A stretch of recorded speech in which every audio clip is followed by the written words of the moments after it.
Metanoia ministries YouTube ചാനലിലേക്ക് ഏവർക്കും സ്വാഗതം. നമ്മൾ 1000 ആണ്ട് വാഴ്ചയുമായിട്ട് ബന്ധപ്പെട്ടുള്ള ചിന്തകളായിരുന്നു കഴിഞ്ഞ ദിവസങ്ങളിൽ ചിന്തിച്ചത്.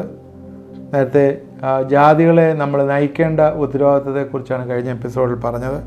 നമുക്ക് ജ്ഞാനം വർദ്ധിക്കും, അതുപോലെ ജാതികളെ നമ്മൾ ആരാധനയ്ക്ക് പാർട്ടിസിപ്പേറ്റ് ചെയ്യുക, അവരുടെ കൂട്ടായ്മ കൊടുക്കുക, ഇങ്ങനെയൊക്കെയുള്ള ഉത്തരവാദിത്വം കാന്തയെ ഏൽപ്പിച്ചിരിക്കുന്നു എന്ന് പറഞ്ഞു. അതിനോട് ചേർന്ന് തന്നെ എന്താ, ദേവാലയം ഇവിടെ ഉണ്ടായിരിക്കും, ദേവാലയത്തിലേക്ക് പോകണം എന്നും നമ്മൾ പറഞ്ഞായിരുന്നല്ലോ.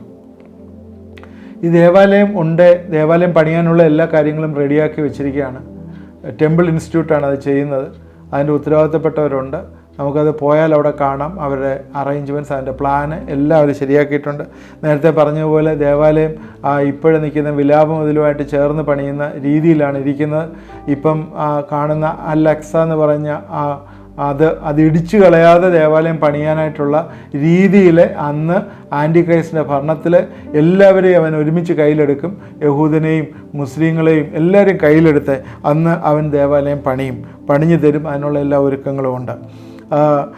ദാനിയേൽ പ്രവചനം 8-ാം അധ്യായത്തിൻ്റെ 11-ാം വാക്യത്തിൽ അന്ന് സൈന്യത്തിൻ്റെ അധിപതിയോളം തന്നെത്താനെ വലുതാക്കി അവനുള്ള നിരന്തര ഹോമയാഗം അപഹരിക്കുകയും അവൻ്റെ വിശുദ്ധ മന്ദിരം ഇടിച്ചു കളയുകയും ചെയ്യും എന്ന് ഉള്ളൊരു ചിന്ത അവിടെ ഉണ്ട്. അതുപോലെ തന്നെ 2 തെസ്സലോനിക്കർ 2:4 അവൻ ദേവാലയത്തിൽ ഇരിക്കും എന്ന് പറയുന്ന ഒരു ചിന്തയുണ്ട്. ഇത് ആൻറ്റി ക്രൈസ്റ്റിനെ കുറിച്ച് പറയുന്നതാണ്. അന്നേരം ദേവാലയം ഇല്ലാതെ അത് സംഭവിക്കുകയില്ല. അതുകൊണ്ട് ആൻറ്റി ക്രൈസ്റ്റിൻ്റെ ഭരണത്തെ, മഹോദരവ് കാലത്തെ ദേവാലയം പണിയും എന്ന് നമുക്ക് ഉറപ്പിക്കാം. യെഹെസ്കേലിൻ്റെ പുസ്തകം പ്രവചനം എടുത്തു കഴിഞ്ഞാൽ അത് 40 തൊട്ട് 48 വരെയുള്ള അധ്യായങ്ങളിൽ ഇതിനെക്കുറിച്ച് ഡീറ്റെയിൽഡായിട്ട് പറയുന്നുണ്ട്. 48:10 ഞാനൊന്ന് വായിക്കാം. 48:10 ഈ വിശുദ്ധ വഴിപാട് പുരോഹിതന്മാർക്കുള്ളതായിരിക്കണം. അത് വടക്ക് 25,000 മുഴം നീളവും, പടിഞ്ഞാറ് 16,000 മുഴം നീളവും, കിഴക്ക് 10,000 മുഴം നീളവും, തെക്ക് 25,000 മുഴം നീളവും ഉള്ളത് തന്നെ യഹോവയുടെ വിശുദ്ധ മന്ദിരം അതിൻ്റെ നടുവിൽ ആയിരിക്കണം. അപ്പോൾ വിശുദ്ധ മന്ദിരം അതിൻ്റെ നടുവിലുണ്ട് എന്ന് പറയുന്നുണ്ട്. അതുപോലെ തന്നെ യഹോവയുടെ വിശുദ്ധ മന്ദിരം അതിൻ്റെ നടുവിലുണ്ട്. യാഗങ്ങളില്ല, യാഗവസ്തുക്കളുണ്ട്, യാഗമില്ല. കാരണം യേശുക്രിസ്തു കാൽവറി ക്രൂശിൽ പരമയാഗമായി തീർന്നതിനാൽ യാഗം ഇനിയില്ല, യാഗവസ്തുക്കളുണ്ട് അവിടെ. എസെക്കിയേൽ 40:42 ഹോമയാഗത്തിന് 4 മേശയും ചെത്തിയ കല്ലും 1.5 മുഴം നീളവും 1.5 മുഴം വീതിയും 1 മുഴം ഉയരവുമായി ഉണ്ടാക്കിയിരുന്നു. അവയുടെ മേൽ അവർ ഹോമയാവും ഹന്യാവും അറുപ്പാനുള്ള ആയുധങ്ങൾ വെക്കും. ആ 4 മേശയും ആയുധങ്ങളുണ്ട്, എന്നാൽ യാഗങ്ങൾ നടക്കുകയില്ല. കാരണം എന്താണ്? പരമയാഗമായ കർത്താവ് കാൽവറിയിലെ പരമയാഗം ചെയ്തു കഴിഞ്ഞു. ഇനി എന്താണുള്ളത്? സ്തോത്രമെന്ന യാഗം മാത്രമേ ഉള്ളൂ. ഇനിയും അവിടെയുള്ള ആരാധനയുടെ കാര്യത്തെക്കുറിച്ച് യെഹെസ്കേൽ 48:11 പറയുന്നത്, അത് തൻ്റെ കാര്യവിചാരം നടത്തുകയും ഇസ്രായേൽ മക്കൾ തെറ്റിപ്പോയ കാലത്ത് ലേവ്യർ തെറ്റിപ്പോകാതിരിക്കുകയും ചെയ്ത സാദോക്കിൻ്റെ പുത്രന്മാരായി വിശുദ്ധീകരിക്കപ്പെട്ട പുരോഹിതന്മാർക്കായിരിക്കണം. അപ്പോൾ സാദോക്കിൻ്റെ പുത്രന്മാർക്കാണ് ആരാധനാലയത്തിലെ ചുമതല, ഇസ്രായേലിനെ ആരാധിപ്പിക്കാൻ. അതുപോലെ ഇസ്രായേലിനെ ആരാധിപ്പിക്കാനുള്ള ചുമതല സാദോക്കിൻ്റെ മക്കൾക്കാണ്. എന്നാൽ ലോക ജനതയെ ആരാധിപ്പിക്കാനുള്ള ഉത്തരവാദിത്വം നമ്മൾക്കാണുള്ളത്, തേജസ്സിൻ്റെ ശരീരമുള്ളത്. അന്നേരം തേജസ്സിൻ്റെ ശരീരമുള്ളവർ അവിടെ, അതുപോലെ ഭാഷ, സ്വർഗീയ ഭാഷയാണ് അവിടെ ഉള്ളത്. നമ്മൾ നേരത്തെ പറഞ്ഞ പരിജ്ഞാനം കൂടുതലാണ്, അതുകൊണ്ട് ഏത് ഭാഷയും മനസ്സിലാവും. പെന്തക്കോസ്ത് നാളിൽ പരിശുദ്ധാത്മാവ് വന്നപ്പോൾ 16 സ്ഥലങ്ങളിലുള്ള ഭാഷകൾ സംസാരിച്ചവർക്ക് അവർ പറഞ്ഞത് മനസ്സിലായി. അതിനാൽ ലോകത്തിലുള്ള എല്ലാ ഭാഷകളും എല്ലാവർക്കും മനസ്സിലാവും. അതിന് പ്രത്യേകിച്ച് ലിപിയൊന്നും പറയേണ്ട ആവശ്യമില്ല, അത് എല്ലാവർക്കും മനസ്സിലാവും, പറയുന്നതെല്ലാം മനസ്സിലാവും. കണ്ണുനീരിൻ്റെ പ്രവാചകൻ എന്ന് പറയുന്ന ഇരമ്യാവ് പോലും 31-ാം അധ്യായത്തിൻ്റെ 12-13 വാക്യങ്ങളിലെ പൂർണ്ണ സന്തോഷമുള്ളൊരനുഭവമാണ് അവിടെ ചിത്രീകരിക്കുന്നത്. എന്നാൽ അവൻ വന്ന് സിയോൻ മുകളിൽ കയറി ഘോഷിച്ചുല്ലസിക്കും. ധാന്യം, വീഞ്ഞ്, എണ്ണ, കുഞ്ഞാടുകൾ, കാളക്കുട്ടികൾ എന്നിങ്ങനെ ഉള്ളവയെ യഹോവയുടെ നന്മയിലേക്ക് ഓടിവരും. അവിടെ പ്രാണൻ നനഞ്ഞിരിക്കുന്ന തോട്ടം പോലെയാകും. അവർ ഇനി ക്ഷീണിച്ചു പോകുകയില്ല. അന്ന് കന്യകയും യൗവനക്കാരും വൃദ്ധന്മാരും ഒരുപോലെ നൃത്തം ചെയ്ത് സന്തോഷിക്കും. ഞാൻ അവരുടെ ദുഃഖം മാറ്റി സന്തോഷമാക്കും. ഞാൻ അവരെ ആശ്വസിപ്പിച്ച് സങ്കടം പോക്കി സന്തോഷിക്കും. കണ്ണുനീരില്ലാത്ത ഒരു കാര്യം, കണ്ണുനീരില്ല. ആ സമയത്ത് കണ്ണുനീരെന്ന് പറയുന്ന ഒന്നുമില്ല, സന്തോഷമാണ്, പൂർണ്ണ സന്തോഷമാണ്. ഈ സമയത്ത് ഈ ജനങ്ങൾ ധാരാളമായിട്ട് മൾട്ടിപ്ലൈ ചെയ്യുന്ന ഒരു അനുഭവമുണ്ട്. കാരണം നേരത്തെ പറഞ്ഞു മരണം കാര്യമായിട്ടില്ലല്ലോ, മരണമില്ല. റയറായിട്ട് വല്ലതും പാപി മരിക്കുന്നുണ്ടെങ്കിൽ മാത്രമേ ഉള്ളൂ, അല്ലാതെ മരണമില്ല. അങ്ങനെ ആകുമ്പോൾ അവിടെ ഒരുപാട് പോപ്പുലേഷൻ ഇൻക്രീസ് ചെയ്യും. യെരമ്യാ പ്രവചനം 30:19 അവയിൽ നിന്ന് സ്തോത്രവും സന്തോഷിക്കുന്നവരുടെ ഘോഷവും പുറപ്പെടും. ഞാൻ അവരെ വർദ്ധിപ്പിക്കും, അവ കുറഞ്ഞു പോകുകയില്ല. ഞാൻ അവരെ മഹത്വീകരിക്കും, അവർ എളിമപ്പെടുകയില്ല. അവരുടെ മക്കളും പണ്ടത്തെ പോലെയാകും. അതുപോലെ അവരൊരു വലിയ ജാതിയാകും എന്ന് യെശയ്യാ പ്രവചനത്തിലും പറയുന്നുണ്ട്. വലിയൊരു ജാതിയായിത്തീരും. അവർ ഈ ആളുകളുടെ പോപ്പുലേഷൻ കണ്ടമാനം ധാരാളം ഇൻക്രീസ് ചെയ്യുന്നതായിട്ട് കാണാം. മില്ലേനിയത്തിലെ 1000 ആണ്ട് വാഴ്ചയിൽ പരിശുദ്ധാത്മാവിൻ്റെ പ്രവർത്തനം അവിടെ കാണുന്നുണ്ട്. അതുകൂടെ അതിനകത്ത് നമ്മൾ ചിന്തിക്കണം. കാരണം പിതാവ് പുത്രൻ മാത്രമല്ല, പരിശുദ്ധാത്മാവും അവിടെ പ്രവർത്തിക്കുന്നുണ്ട് എന്ന് കാണാം. അതിൻ്റെ ചില റെഫറൻസൂടെ വായിച്ചിട്ട് നമുക്ക് ഇത് അവസാനിപ്പിക്കാമെന്ന് വിചാരിക്കുന്നു. യെശയ്യാ പ്രവചനം 32:15 ഉയരത്തിൽ നിന്ന് ആത്മാവിനെ നമ്മുടെ മേൽ പകരുവോളം തന്നെ അപ്പോൾ മരുഭൂമി ഉദ്യാനമായി തീരും. അവിടെ പറയുന്നുണ്ട് മരുഭൂമിയിൽ ന്യായം വസിക്കും, ഉദ്യാനത്തിൽ നീതി. പരിശുദ്ധാത്മാവിനെ ഉയരത്തിൽ നിന്ന് നമുക്ക് പകരും എന്ന് പറയുന്നൊരു ഭാവമാണത്. യെശയ്യാവ് 44:3 ഇതേ പറയും, നിന്റെ സന്തതിമേൽ എൻ്റെ ആത്മാവിനെയും നിന്റെ സന്താനത്തിന്മേൽ എൻ്റെ അനുഗ്രഹത്തെയും പകരും. നിന്റെ സന്തതിമേൽ എൻ്റെ ആത്മാവിനെയും നിന്റെ സന്താനത്തിന്മേൽ എൻ്റെ അനുഗ്രഹത്തെയും പകരും. യെഹെസ്കേൽ 36:27 ഞാൻ എൻ്റെ ആത്മാവിനെ നിങ്ങളുടെ ഉള്ളിലാക്കി നിങ്ങളെ എൻ്റെ ചട്ടങ്ങൾ നടക്കുമാറാക്കും, നിങ്ങളെൻ്റെ വിധി പ്രമാണിച്ച് അനുഷ്ഠിക്കും. ഞാൻ നിങ്ങളുടെ പിതാക്കന്മാർക്ക് കൊടുത്ത ദേശത്ത് നിങ്ങൾ പാർക്കും, നിങ്ങൾ എനിക്ക് ജനമായും ഞാൻ നിങ്ങൾക്ക് ദൈവമായിരിക്കും. കർത്താവിൻ്റെ 1000 ആണ്ട് വാഴ്ചയിൽ നടക്കുന്ന കാര്യങ്ങളാണത്. യെഹെസ്കേൽ 39:29 ഞാൻ ഇസ്രായേൽ ഗൃഹത്തിന്മേൽ എൻ്റെ ആത്മാവിനെ പകർന്നിരിക്കയാൽ ഞാൻ ഇനി എൻ്റെ മുഖം അവർക്ക് മറയ്ക്കുകയില്ല എന്ന് യഹോവയായ കർത്താവിൻ്റെ അരുളപ്പാട്. നിങ്ങൾക്കറിയാം, ആ സമയത്ത് യേശുക്രിസ്തു വന്ന് ഉയർത്തെഴുന്നേറ്റ് സ്വർഗാരോഹണം ചെയ്തു പോയതിന് ശേഷം പരിശുദ്ധാത്മാവ് ഇവിടെ വന്നിട്ട് അത് ഇസ്രായേൽ ഗൃഹത്തിന് ആ പരിശുദ്ധാത്മാവ് വന്നതായിട്ട് നമ്മൾ കാണുന്നില്ല. ജാതികളുടെ മേലിലാണ് പരിശുദ്ധാത്മാവ് വന്നത്. അവരത് റിജക്റ്റ് ചെയ്തു. എന്നാൽ അന്ത്യകാലത്തിൽ അവർക്കും പരിശുദ്ധാത്മാവിൻ്റെ ഒരു വലിയ ഒരു പകർച്ച അവിടെ കൊടുക്കുന്നതായിട്ട് കാണുന്നു. ജാതികൾക്കും പരിശുദ്ധാത്മാവിൻ്റെ പകർച്ച കൊടുക്കും, ഇസ്രായേൽ ഗൃഹത്തിന്മേലും പകർച്ച കൊടുക്കും. അവരും അതിൻ്റെ ഒരു എക്സ്പീരിയൻസ് അവർക്ക് മനസ്സിലാവും. കാരണം ഇവിടെ ദൈവം ഭരിക്കുന്ന ഒരു അന്തരീക്ഷമാണല്ലോ ഉള്ളത്. ഈ 1000 ആണ്ട് വാഴ്ചയിൽ പൂർണ്ണ സന്തോഷവും സമാധാനവും നീതിയും വിളങ്ങുന്ന ഒരു സമയം. ആ സമയത്ത് ദൈവം അവർക്ക് പരിശുദ്ധാത്മാവിൻ്റെ ശക്തിയും പകരും എന്ന് നമ്മൾ മറന്നു പോരുന്നു. നമ്മൾ തിരിച്ച് വെളിപ്പാട് പുസ്തകത്തിലേക്ക് വീണ്ടും വരികയാണ്. അന്നേരം 1000 ആണ്ട് വാഴ്ചയ്ക്ക് ശേഷമുള്ള ചില കാര്യങ്ങൾ നമ്മൾ ഇതിനകത്ത് ചിന്തിക്കാൻ. വെളിപ്പാട് പുസ്തകം 20:6 ഇങ്ങനെയാണ് എഴുതിയിരിക്കുന്നത്, ഒന്നാമത്തെ പുനരുത്ഥാനത്തിൽ പങ്കുള്ളവൻ ഭാഗ്യവാനും വിശുദ്ധനുമാകുന്നു, അവരുടെ മേൽ രണ്ടാം മരണത്തിന് അധികാരമില്ല.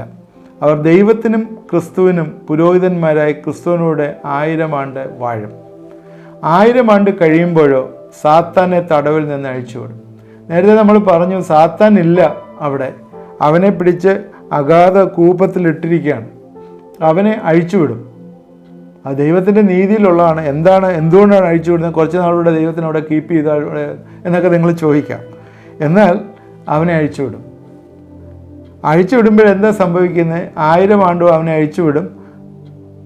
അവൻ ഭൂമിയുടെ 4 ദിക്കുകളിൽ നിന്ന് ആ ജാതികളുടെ സംഖ്യയിൽ കടൽപ്പുറത്ത് മണൽ പോലെയുള്ള ഗോഗ് മാഗോഗ് എന്നിവരെ യുദ്ധത്തിനായി കൂട്ടിച്ചേർക്കേണ്ട വശീകരിപ്പാൻ പുറപ്പെടും. അവൻ ഭൂമിയിൽ പരക്കെ വിശുദ്ധന്മാരുടെ പാളയത്തെയും പ്രിയ നഗരത്തെയും വളരും. എന്നാൽ ആകാശത്തു നിന്ന് തീ ഇറക്കി അവരെ ദഹിപ്പിച്ചു കളയും. അവരെ വഞ്ചിച്ച പിശാചിനെയും മൃഗവും കള്ളപ്രവാചനം കിടക്കുന്ന ഗന്ധക തീപ്പൊയ്യിലേക്ക് തള്ളിക്കളയും. അവനൊരു പ്രൊമോഷൻ അവിടുന്ന് കൊടുക്കുകയാണ്. അവൻ എന്നേക്കും രാപ്പകൽ ദണ്ഡനം സഹിക്കും. ഇതുവരെ അവൻ കിടന്ന അഗാധ കൂപത്തിലാണ്. അവൻ അവിടുന്ന് അഴിച്ചു വിടുമ്പോൾ അവൻ എന്ത് ചെയ്യുമെന്ന് ചോദിച്ചാൽ അവൻ ഇങ്ങോട്ട് വരും. വന്നിട്ട് ഇവിടെ നേരത്തെ പറഞ്ഞു ജാതികൾ ഒരുപാട് പേരുണ്ട്. യഹൂദന്മാരുണ്ട്, ജഡത്തിൽ ജീവിക്കുന്നവരാണ്, എന്നുവെച്ചാൽ ശരീരത്തിലുള്ളവർ. അവർ ആരും തന്നെ കർത്താവിൻ്റെ രക്തത്താൽ വീണ്ടെടുക്കപ്പെട്ടവരോ ഒന്നുമല്ല. അവരിൽ പരിശുദ്ധാത്മാവ് പകർന്നിട്ടുണ്ട്, ദൈവത്തിൻ്റെ കൃപയാൽ പരിശുദ്ധാത്മാവിനെ പകർന്നിട്ടുണ്ട്. എന്നാൽ അവരിൽ പാപത്തിൻ്റെ നേച്ചർ അവരിലുണ്ട്.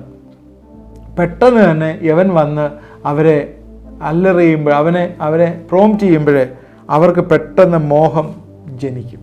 അവർക്കെല്ലാം പെട്ടെന്ന് മോഹം ജനിക്കും. മോഹം ജനിച്ചിട്ട് അവിടെ നമുക്കറിയാം, അവരുടെ വാളുകളും ഒന്നുമില്ല, കുന്തങ്ങളും എല്ലാം അടിച്ച് നിരത്തി എല്ലാം കൃഷിയായുധങ്ങളാക്കി മാറ്റിയിരിക്കുക. അതുകൊണ്ട് വേറെ വാളുകളോ അല്ലെങ്കിൽ അറ്റോമിക് തിങ്കോ ഒന്നുമില്ല.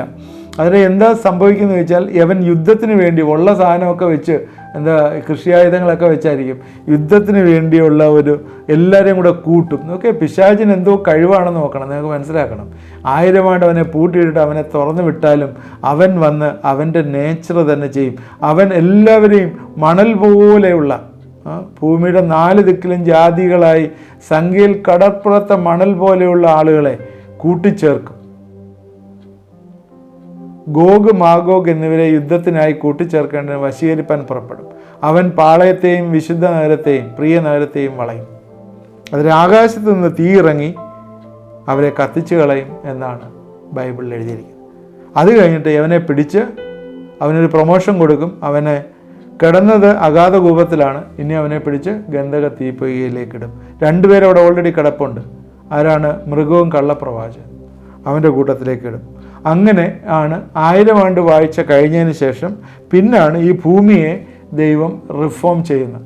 അതിൻ്റെ ഇടയിൽ സംഭവിക്കുന്ന 1000 ആണ്ട് വാഴ്ചയ്ക്ക് ശേഷം ഈ ഭൂമിയെ റിഫോം ചെയ്യുന്ന സമയത്താണ്, അതിനുശേഷമാണ് നമ്മൾ വെള്ള സിംഹാസനത്തെ ന്യായവിധിയെക്കുറിച്ച് നമ്മൾ പറഞ്ഞത്.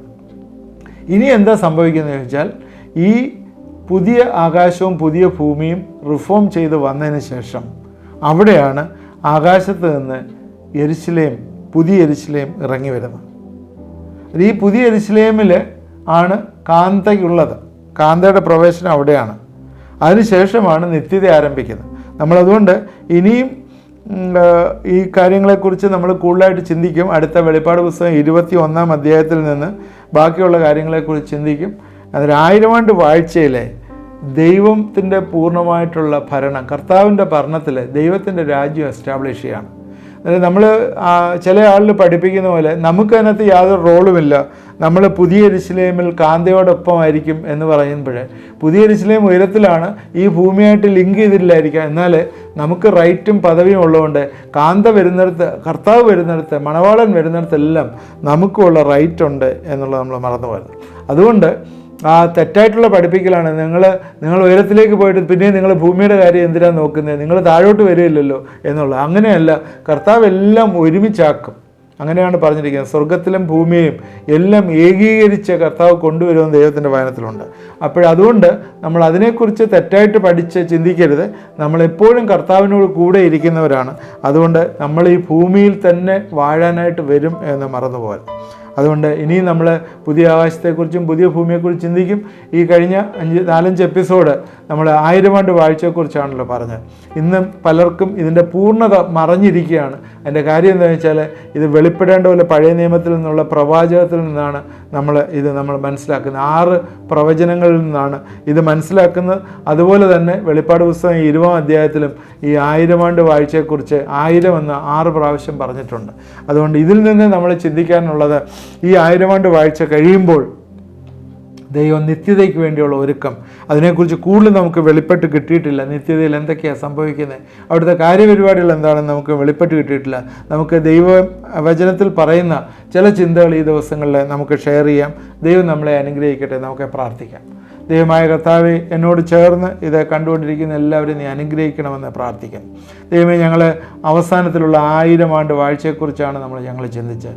ദൈവത്തിൻ്റെ രാജ്യം ഇവിടെ എസ്റ്റാബ്ലിഷ് ചെയ്യുന്ന ആ വലിയ പ്രോമിസ് യേശുക്രിസ്തു ശിഷ്യന്മാർക്ക് കൊടുത്ത്, യഹൂദന്മാർക്ക് കൊടുത്ത്, പഴയ നിയമത്തിൽ കൊടുത്തിരുന്ന പ്രവാചകന്മാർക്ക് കൊടുത്ത ആ പ്രോമിസ് അത് ഫുൾഫിൽ ചെയ്യുന്നതായിട്ട് കാണുന്നല്ലോ.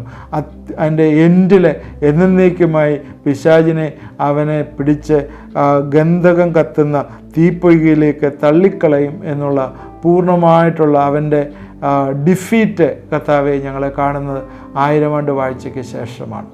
കർത്താവെ, അവനെ എന്നേക്കുമായിട്ട്, അവനെ മാത്രമല്ല അവനോടുള്ള 3-1 ദൂതന്മാരെയും ന്യായം വിധിച്ച് എന്നേക്കുമായിട്ട് എന്നേക്കുമായിട്ട് ആ നരകത്തിലേക്ക് തള്ളും എന്ന് ദൈവത്തിൻ്റെ വചനത്തിലുള്ള ഓർത്ത സ്തോത്രം. ഗന്ധക തീപ്പൊയ്കയിൽ അവൻ നരകയാതന അനുഭവിക്കും. അതിനുശേഷം വെള്ളസിംഹാസനത്തിൽ ന്യായവിധി കഴിഞ്ഞിട്ട് ദുഷ്ടന്മാരെ മുഴുവൻ ഗന്ധക തീപ്പൊയ്കയിലേക്ക് തള്ളിക്കളയും. ദൈവമേ, നിന്നോടൊത്ത് നിത്യം വസിപ്പാനായിട്ട് ഞങ്ങളെ ആക്കിയ കൃപകൾക്കായിട്ട് സ്തോത്രം. ആ വലിയ റൈറ്റും പ്രിവിലേജസും ഞങ്ങൾക്ക് തന്നിരിക്കുന്ന സ്തോത്രം.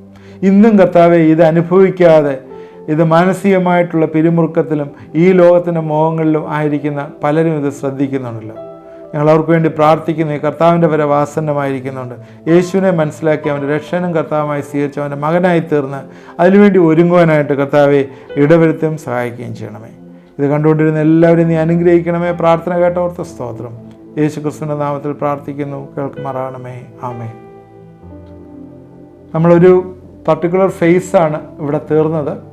ഇനി തുടർന്ന് പുതുവാന ഭൂമിയും അതുപോലെ പുതിയ ആകാശവും അതുപോലെ സ്വർഗീയ യെരൂശലേമിനെയും കുറിച്ച് നമ്മൾ ചിന്തിക്കും. അടുത്ത ദിവസങ്ങളിൽ നിങ്ങളിത് കേൾക്കണം. ഇത് നമുക്ക് നമ്മുടെ പ്രത്യാശയ്ക്കുള്ള വകയാണല്ലോ. ആർക്കെങ്കിലും എന്തെങ്കിലും ഡൗട്ട്സ് ഇതുമായിട്ട് ബന്ധപ്പെട്ടുണ്ടെങ്കിൽ നിങ്ങൾ കമൻറ്റ് ബോക്സിൽ ഇടുകയോ അല്ലെങ്കിൽ വാട്സാപ്പ് നമ്പറിൽ അറിയിക്കുകയോ ചെയ്താൽ അതിനെക്കുറിച്ച് അടുത്ത എപ്പിസോഡ് വരുമ്പോൾ നമ്മൾ സംസാരിക്കുന്നതാണ്. എന്തെങ്കിലും പ്രയർ റിക്വസ്റ്റ് ഉണ്ടെങ്കിൽ നിങ്ങൾക്ക് അറിയിച്ചാൽ നിങ്ങൾക്ക് വേണ്ടി പ്രാർത്ഥിക്കുന്നതാണ്. ആദ്യമായി കാണുന്നവർ ഇത് ദയവായിട്ട് സബ്സ്ക്രൈബ് ചെയ്യുമല്ലോ. നിങ്ങളുടെ ഫ്രണ്ട്സിന് ഇത് ഷെയർ ചെയ്ത് കൊടുക്കുമല്ലോ. ദൈവം നമ്മളെ എല്ലാവരെയും അനുഗ്രഹിക്കട്ടെ.